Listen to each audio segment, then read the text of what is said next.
Plus en détail sur l'attaque terroriste du 1er juillet dernier, précisément dans la ville de Nioro. Ce soir, le chef d'état-major du poste de contrôle tactique avancé de Nioro, le colonel Gilbert Keka Diarra, revient pour nous sur les faits. Des explications données au micro de Moussa Diakité, notre correspondant permanent depuis Nioro.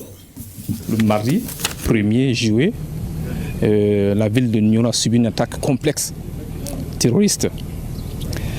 Attaque contre laquelle l'ensemble des forces de défense et de sécurité de la ville de Nioro a répondu avec succès. Le bilan à l'arrivée est connu de tous. Cette riposte prouve à suffisance la montée en puissance des forces armées et de sécurité du Mali. Ce succès est aussi le mérite de la population. La population qui nous a assistés en renseignement et en information. C'est ce qui a valu cette victoire de ce 1er juillet. Aussitôt, d'abord, le lendemain, hier par exemple, on a tenu d'abord une réunion de briefing. Nous sommes encore sur pied d'ordre et à mesure de riposter. Nous appelons la population au calme. Nous comptons énormément sur eux, afin que chaque fois qu'il y a des événements suspects, des mouvements suspects, qui viennent à nous et qui nous rendent compte. Actuellement, à l'heure où je vous parle, la situation est sous contrôle. Les populations peuvent vaguer librement à leurs occupations. Même hier, tout près, on avait entendu des rumeurs disant que on a demandé à ce que le marché se ferme. Nous, on a formellement démenti. Actuellement, le moral de la troupe est au beau fixe.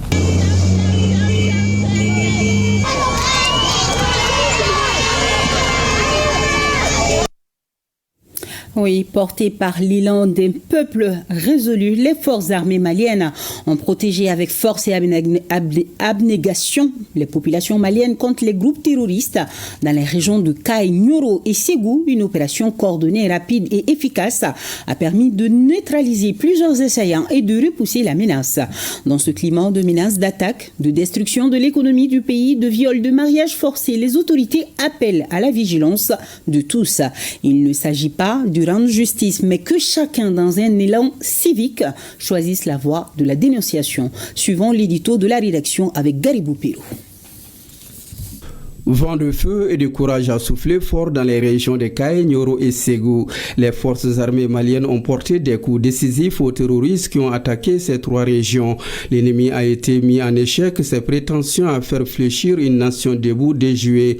Frappé dans son orgueil, il semble désormais se replier sur le terrain virtuel des réseaux sociaux où il tente d'exhaler sa rancœur contre ceux qui ont fait le choix de la fermeté dans la dignité. Ce qui redoute cet ennemi, ce n'est pas seulement la force militaire, mais l'union d'un peuple solidaire rassemblé autour des institutions régaliennes. Faut-il alors céder à la peur? Certainement pas. L'heure n'est ni au repli ni au doute. Il ne s'agit pas de témérité, mais de discernement. La vigilance doit désormais devenir le rempart quotidien des citoyens.